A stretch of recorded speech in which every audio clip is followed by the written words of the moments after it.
Fala pessoal, e aí, tudo bem com vocês? E aí, bora para mais um vídeo? Então, afinal de contas, de quem é a culpa? É difícil para as pessoas que não conhecem as escrituras sagradas entenderem que as leis naturais que governam a terra hoje, elas passaram a existir depois que Adão pecou e a terra ficou debaixo de uma maldição.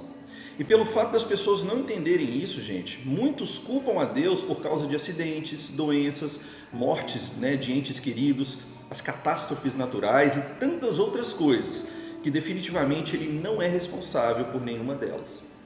A primeira coisa que nós precisamos entender sobre o caráter do nosso Deus é que o seu caráter, na verdade, são seus atributos, e que um desses atributos morais é que Deus é bom em todo o tempo.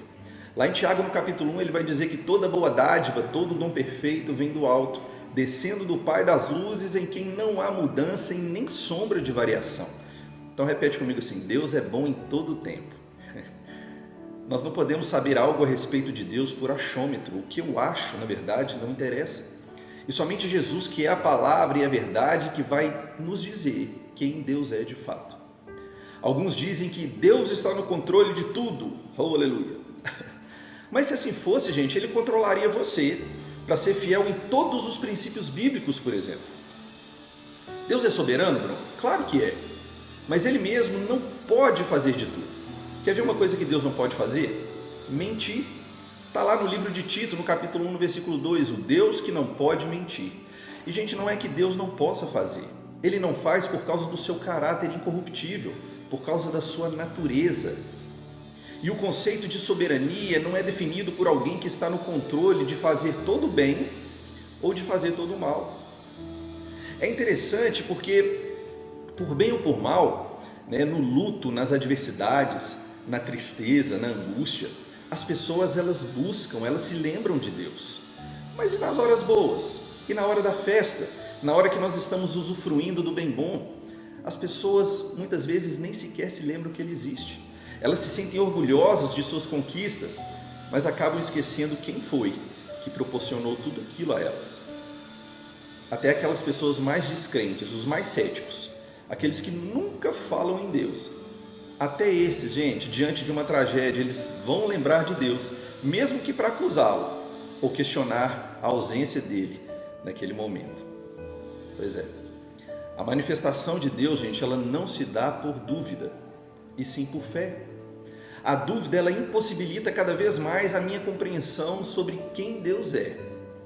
O que faz de fato me aproximar e entender esse Deus maravilhoso e bom é a minha fé, porque sem fé é impossível agradar a Deus, é impossível se relacionar, manifestar Deus na minha vida. As pessoas questionam a Deus, mas nunca param para pensar nas consequências de suas ações, nos seus pensamentos, nas suas atitudes, nas suas escolhas. Jesus falou lá em João 10,10, o ladrão vem para roubar, matar e destruir, mas eu vim para que tenham vida e a tenham com abundância. Jesus aqui ele faz um contraste entre as obras de Deus e as obras do diabo. Aquilo que rouba, mata e destrói são obras do diabo, mas ele diz, eu vim para que tenham vida, e não é uma vida qualquer, uma vida mediana, medíocre ou uma vida miserável, é uma vida com abundância. Muitas vezes nós somos rápidos demais em questionar a Deus, mas somos muito lentos em nos arrepender de verdade. Nós, seres humanos, nós temos um impulso automático de tentar entender e justificar qualquer coisa que acontece em nossas vidas.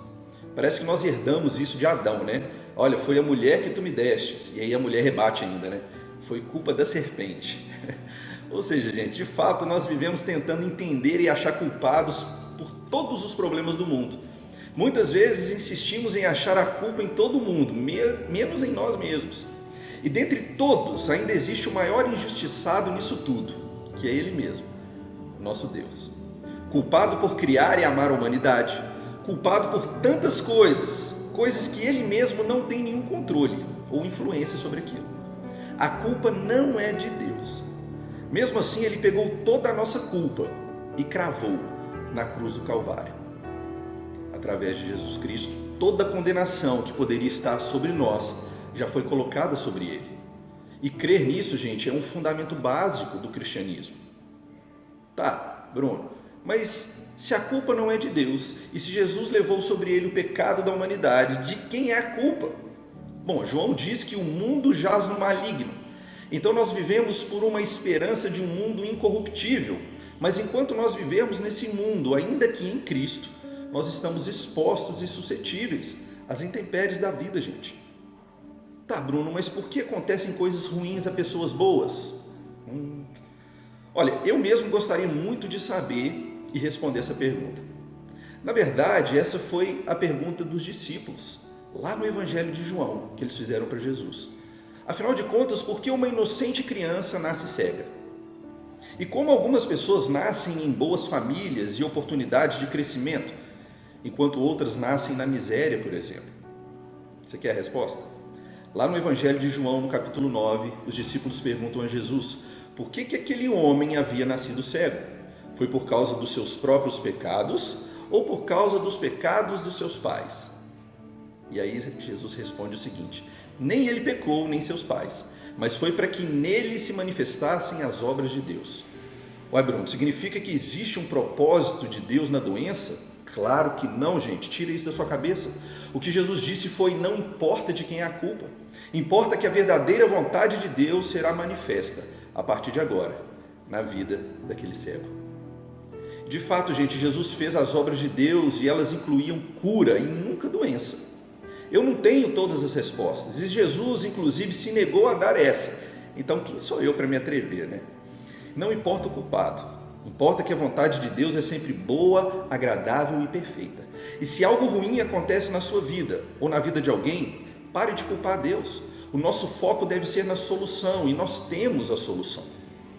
O fracasso, gente, quando se tem entendimento do erro, é só uma oportunidade de começar de novo, só que agora de uma maneira mais inteligente. Ele não vê o que você tem, ele vê quem você é. Então entenda, se Deus for o seu problema, quem será a sua solução?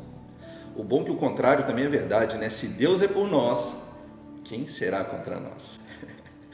É isso aí, pessoal, vai lá, senta o dedo nesse like, compartilha, comenta aqui embaixo o que você acha sobre isso e até o próximo vídeo, a gente se encontra mais aí. Valeu!